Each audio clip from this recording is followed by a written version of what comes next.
আসসালামু আলাইকুম ওয়া রাহমাতুল্লাহি ওয়া বারাকাতুহু।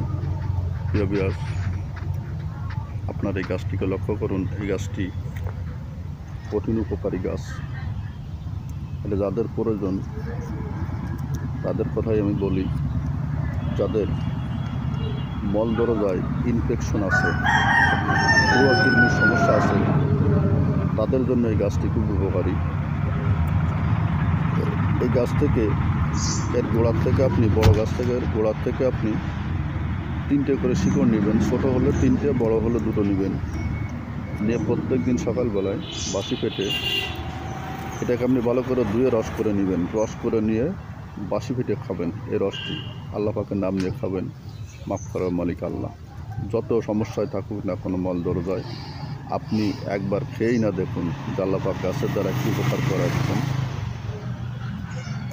কোনো ভয়ের কিছু নেই, কোনো ক্ষতির আশঙ্কা নাই, গাছে কোনো ক্ষতি করে না। আপনি নিশ্চিন্তায় আল্লাহ পাকের নাম নিয়ে খাইতে পারেন।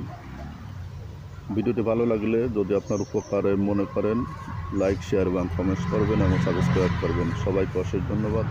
আসসালামু আলাইকুম ওয়া রাহমাতুল্লাহি ওয়া বারাকাতুহু।